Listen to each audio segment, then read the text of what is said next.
You are 19 years old. You have not slept in 16 hours. The room smells like burnt coffee and something you can't name. A man in a gray shirt slides a piece of paper across the table. He says, "Just sign it. You'll be home by morning. And God help you, you pick up the pen. If you're new here, welcome. If you've been here before, good to have you back. This channel tells stories that don't let go." Drop in the comments where you're watching from right now. And if this kind of storytelling hits different for you, you already know what to do. This is not a story about a monster. This is a story about a system. A system that has, since 1989, produced over 375 wrongful convictions serious enough to be overturned. Nearly 1 in 3 of those convictions had one thing in common: confession, not extracted by force, not beaten out of anyone, obtained through a process that is completely legal and almost impossible to survive. Marcus is 17 when they bring him in. He lives in Detroit, Southeast Side, raised by his grandmother after his mother's 3rd stint in rehab. He has no record. He works a part-time shift at a gas station on Fridays and Saturdays. He knows the victim barely. They went to the same school. That is enough to make him a person of interest. That is enough to put him in that room. He agrees to come in voluntarily. He has nothing to hide. He tells his grandmother, "I'll be back in an hour." He is not back in an hour. He is not back for 7 years. The first thing they do when he gets to the precinct is take his phone. The second thing they do is put him in a room with no windows. The third thing they do is wait. Diane is 34 when it happens to her. She is white, college-educated, employed as a dental hygienist in a suburb of Columbus, Ohio. She has a 5-month-old daughter named Lily. One Tuesday morning, Diane wakes up and Lily is not breathing. She calls 911. She performs CPR until the paramedics arrive.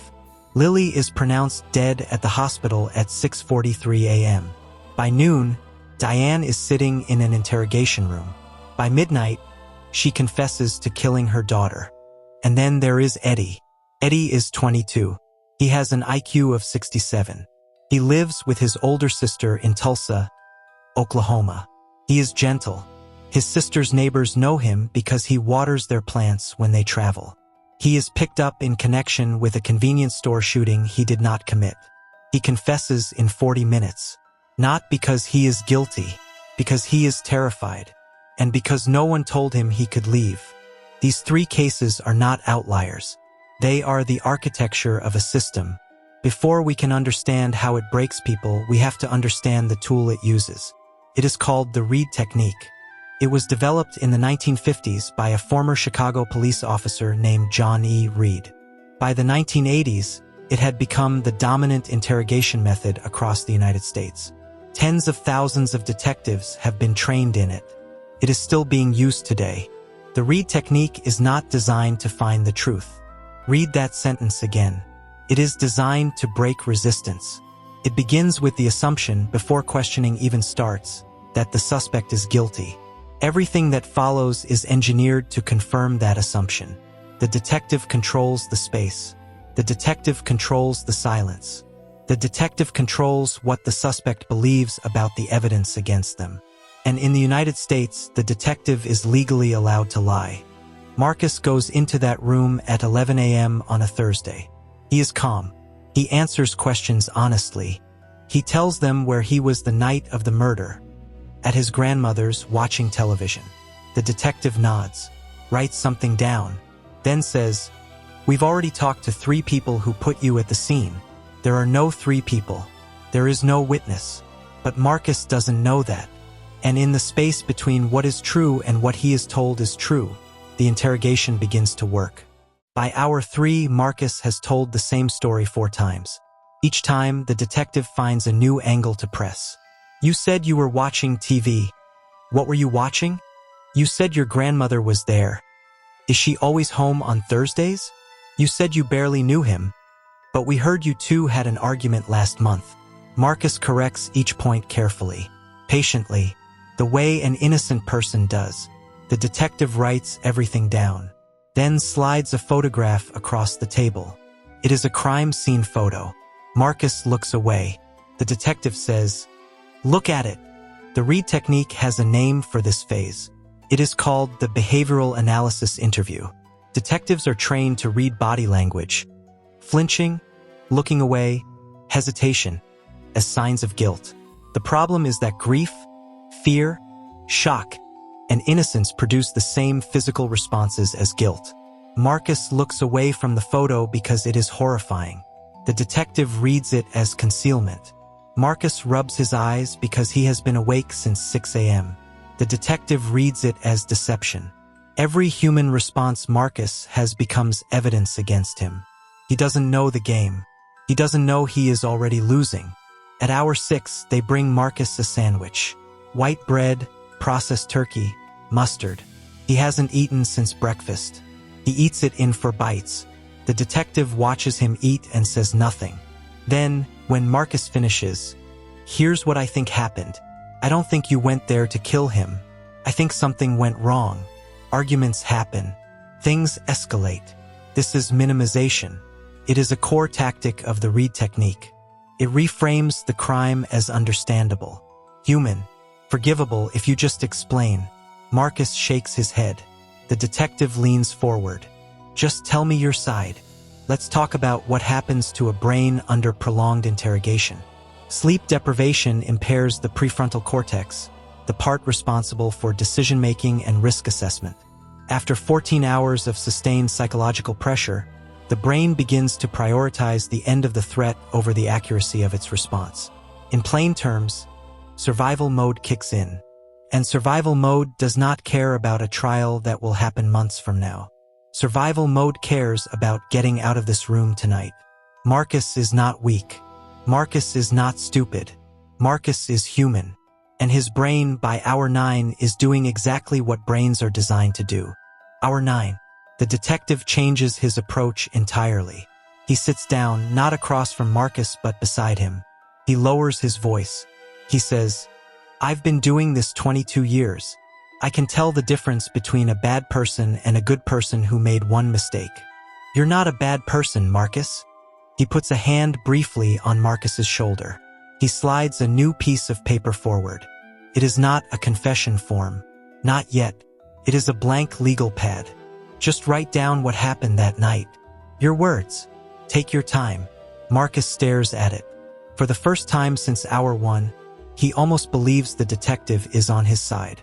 Meanwhile, in Columbus, Ohio, Diane's interrogation is entering its 5th hour. The detectives working her case have a theory. They believe Lily's death was not Sid's. They believe the injuries to the infant's brain indicate shaking. The medical examiner's preliminary report is inconclusive.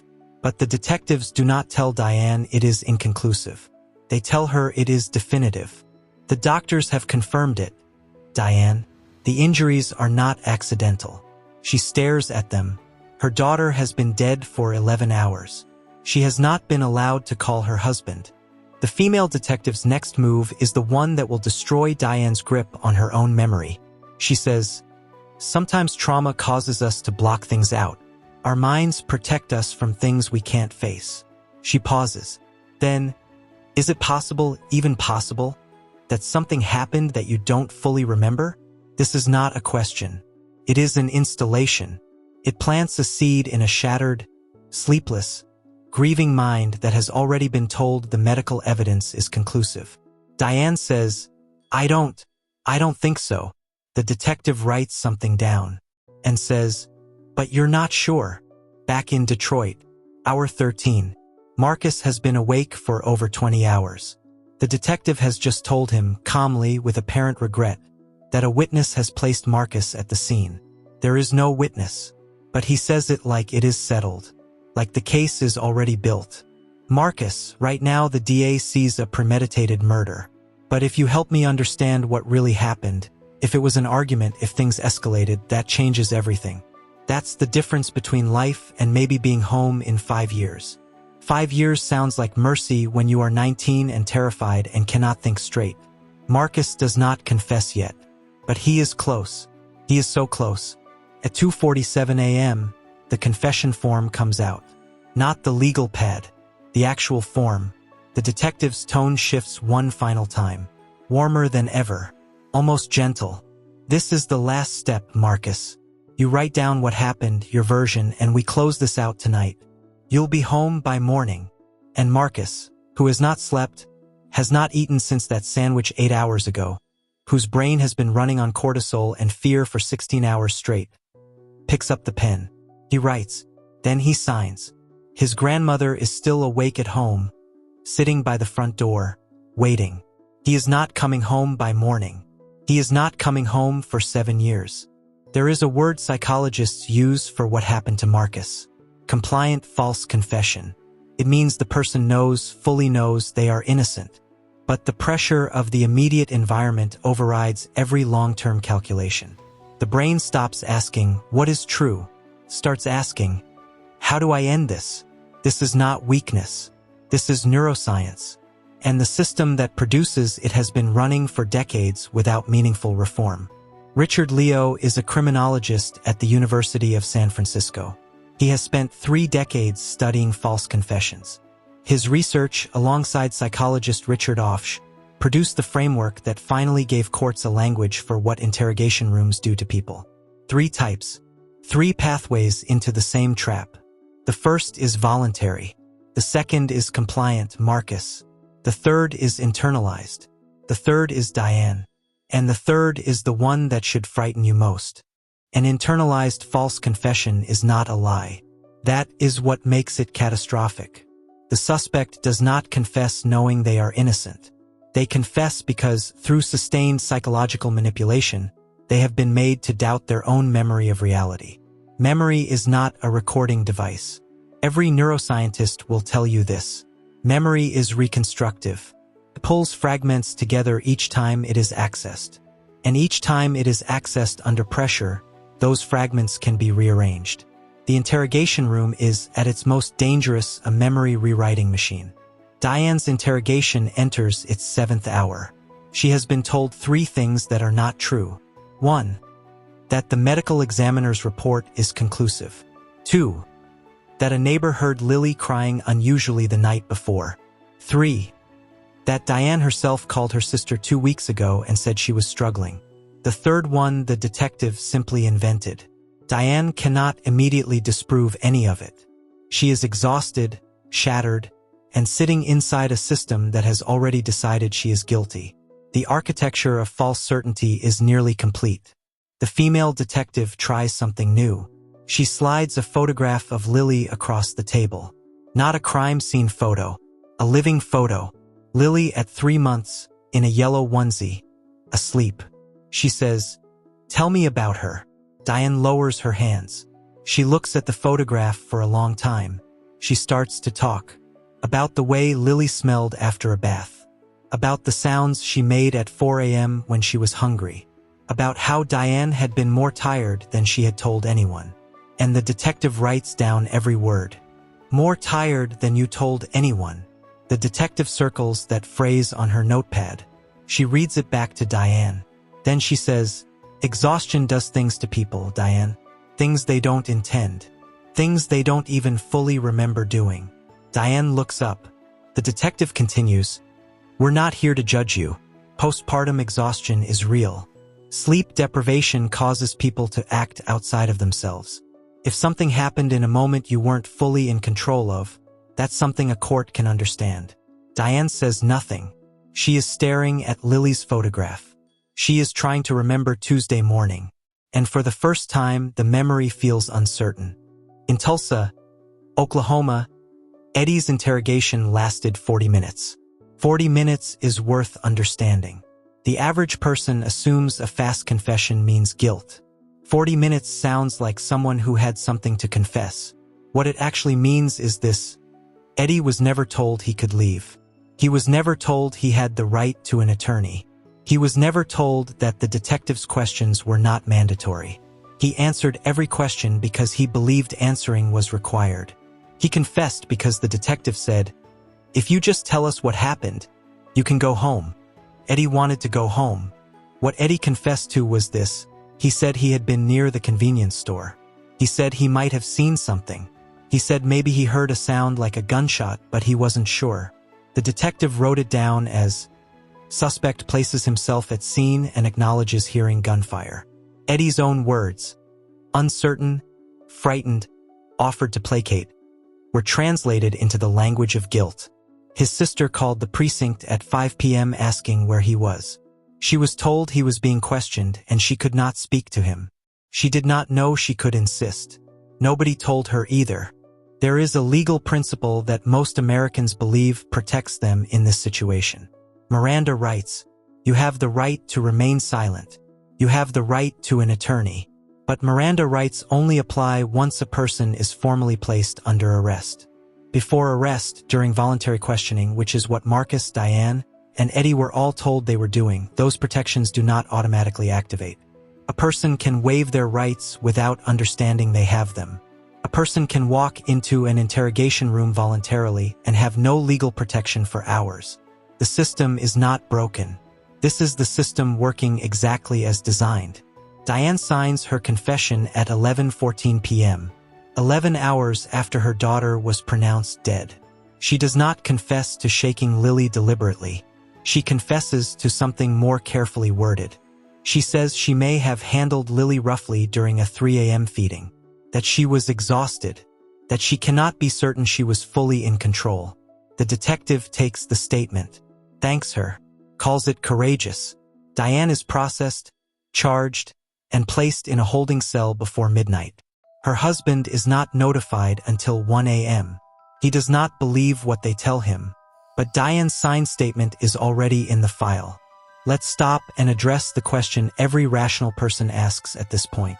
Why didn't they just get a lawyer? Marcus asked for one at hour 4.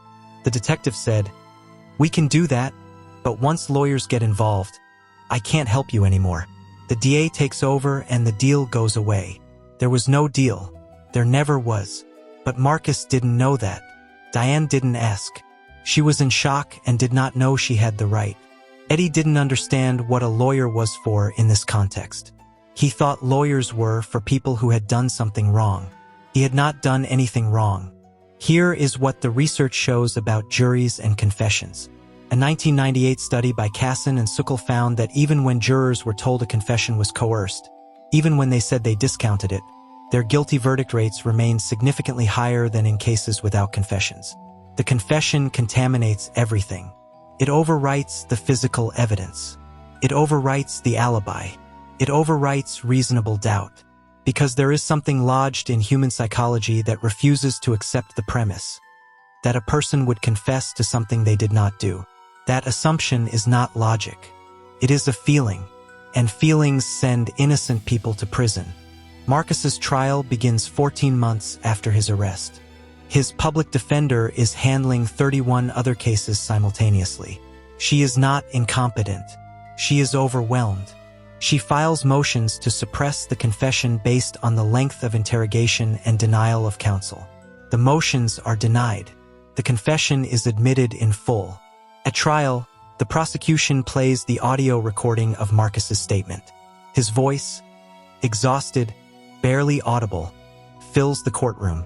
His grandmother sits in the third row and does not recognize the sound of him. The prosecution's closing argument is 7 minutes long. It centers almost entirely on the confession. The physical evidence is thin. No DNA, no weapon, one partial fingerprint that is ultimately deemed inconclusive. The prosecutor says, "Ladies and gentlemen, you heard his own words. In that room, Marcus told detectives what happened. Not because anyone forced him, because he knew." The defense calls 2 witnesses, including a false confession expert. The jury is out for 3 hours and 40 minutes. They return a guilty verdict on all counts. Marcus does not react. He has been preparing for this outcome since the moment he signed his name. Eddie's trial is shorter. For days, his attorney, a private defender his sister scraped together funds to hire, argues cognitive vulnerability throughout. She presents Eddie's IQ evaluation, his history of developmental delays, his demonstrated inability to understand abstract legal concepts. She argues he did not understand his right to silence. She argues he did not understand that the confession would be used against him. She argues that a 40-minute confession from a man with a 67 IQ obtained without a guardian present, should be inadmissible. The judge disagrees. The jury deliberates for 2 hours. Guilty. 7 years into his sentence, Marcus receives a letter. It is from the Innocence Project. They have been reviewing his case for 14 months. A cold case DNA hit has returned a match on biological material recovered from the original crime scene. The match belongs to a man named Gerald Thorne. Gerald Thorne was 17 at the time of the murder. He is currently serving time in a federal facility on an unrelated weapons charge. He is not Marcus. He was never Marcus. The case that sent Marcus to prison for 7 years was built on nothing but a confession extracted at 3 a.m. from a teenager who hadn't slept. Diane is exonerated in the 3rd year of her sentence. A forensic pathologist hired by her appellate team re-examines Lily's case records. His conclusion: the brain injury pattern is consistent with SIDS complicated by oxygen deprivation, not with shaking. The original medical examiner's report, the one the detective called conclusive, had in fact listed the cause of death as undetermined pending further review. The detectives knew this. They told Diane it was conclusive anyway. The charges are dismissed. Diane walks out of a correctional facility in Columbus, Ohio on a Tuesday morning, the same day of the week Lily died. She has not stopped counting Tuesdays since. Eddie is still incarcerated. He is 29 now. His sister visits every month without exception. She has filed 3 appeals. All 3 have been denied. She has contacted the Innocence Project. She has contacted 3 journalism outlets. She has a folder on her laptop with 847 documents related to her brother's case. The real shooter was identified 2 years after Eddie's conviction through ballistic evidence linking the weapon to a separate robbery. That information sits in a prosecutor's file. Eddie does not know about it. His sister does not know about it. The system that put him there has no mechanism that requires it to tell them. 3 people. 3 interrogation rooms. 3 confessions to things they did not do. If this story made you think differently about what happens behind those closed doors, share it. Subscribe so the next story finds you. Like, comment, and tell us which of the 3 stayed with you. We'll see you in the next one.